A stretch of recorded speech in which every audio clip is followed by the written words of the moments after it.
What would you regard as essential skills required from translators for efficiency to work in an office? Well, probably the first skill they should have learned before they go to an office is to translate. This is the basic skill that any translator should master, should know before they start working or they start facing any kind of tasks or professional tasks. But once they already have learned how to translate, once they have already acquired this skill, probably the most important skills they should acquire in order to promote efficiency when they work in an office is a deep knowledge of the whole pipeline of the translation process. Translation process, the translation assignment follows a range of steps, and knowing what happens in each of these steps, in each of these phases, allows them to master somehow, to take the right decisions in each of the steps in order to help their colleagues or their co-workers to do their best as well. I think probably knowing all the steps that a translation assignment should follow in order to be successfully completed is one of the main skills they have to master. What would you regard as essential skills to be developed by the training institutions, and which ones can be improved in the office? Well, again, in training institutions shouldn't focus on one particular kind of translation assignments. They should help students get prepared to any kind of assignments. That means that they should get in touch with all kinds of translation jobs, with all kinds of pipelines, with all kinds of translation scenarios, and somehow develop their capacity, the ability to be able to take the right decisions, taking into account the context in which the translation is being carried out, and the function and the assignment, the characteristics of the job of the assignment. While the institutions, the offices, the translation companies should focus on letting them understand why particular assignments in their context follow particular workflows, and why some decisions are made in favor of another decisions. Why is it more effective to work in a way or to take some particular decisions instead of some other particular decisions? I think that that's probably the main difference between both training scenarios. Apart from internship, what cooperation schemes can you suggest or imagine between universities and translation offices to better prepare students? In my opinion, it's very important to cope what translation offices think about the training that students get in training institutions. I think their opinion is vital for the development of the new curriculum, academic curriculum, and I think that even though they shouldn't lead the training process, their voice should be heard, and I think that they know exactly what a translator is going to be asked for once they finish their training. So yes, I think they should collaborate with training institutions in the development of academic curriculum. What are the major soft skills that students need to improve before they enter the market? When students have already been trained in any translation scenario, when they already have learned how to translate, they have already acquired translation skills, the basic translation skills. Probably what they need most to improve before they enter the market are the communicational skills, the transfer, these skills that are common to any kind of profession, in fact. Translation is a team job, is a team task. They work in teams, and being able to communicate exactly everything that will be needed in order to make the project more efficient and in order to help their colleagues, his or her colleagues, to develop their task also in an effective way is very important. Nowadays, workflows already incorporate some elements, some aids to promote communication between colleagues in the same stage, working in the same stage, or even between colleagues working in different stages. For instance, between pre-editors or translators working in the pre-edition phase and translation working in the translation phase on the post-production stage. But that's something that students have to develop on their own, and it's not really a skill that it's worked in depth in training institutions. What would you regard as essential skills required from translators to efficiently use information and communication technologies? Well, using ICT tools, might be quite simple. In fact, it's not very difficult indeed. Narrow knowledge on ICT tools is enough to start working. That's true. But in my opinion, once they have already finished their training in a training institution, they should be able to understand the whole process when CAD tools are being used, and to substitute any tool by any other tool that may allow them to achieve the same goal, the same aim. They have to forget that they are working with particular tools. They are working with functions, with features, and they have to be able to redesign a full scheme in order to achieve the same goal using different tools. If they are able of doing so, they will be tool independent, and that's quite an important issue as a professional. What kind of technologies are applied or are most common in translation companies? Translation companies rely on CAD tools, and they usually like to use the same 2 or 3 tools for all the assignments. They don't really like to introduce the use of different tools and new tools, because this means that translators have to get used to work in new environments, and that's not really productive, in fact. So that's the main kind of tools they work with.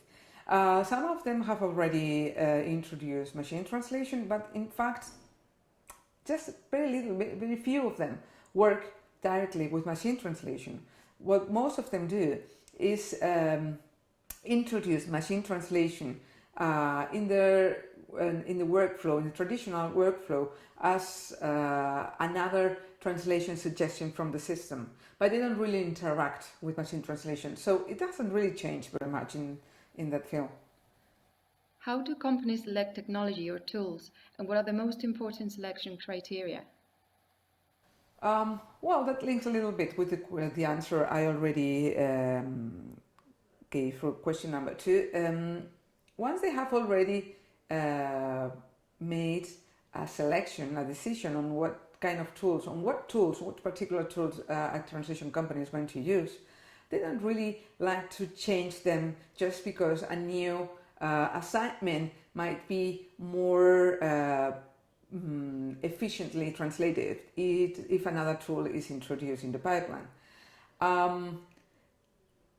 In fact, most of the companies choose one tool depending on their customers, on the clients' demands, And once they have already chosen a tool, they keep using this tool, and they just update the tool every time the tool has a new version.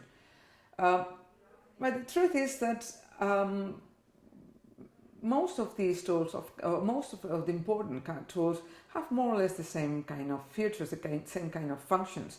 So they don't really have a direct effect on the effectiveness of the process, because they more or less do all the same.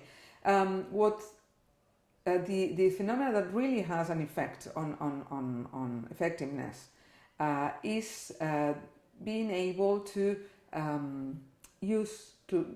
translate any kind of translation assignment using the same translation environment, because this means that translators won't have to adapt themselves to new translation scenarios, which has already been proven that it affects productivity and efficiency as well.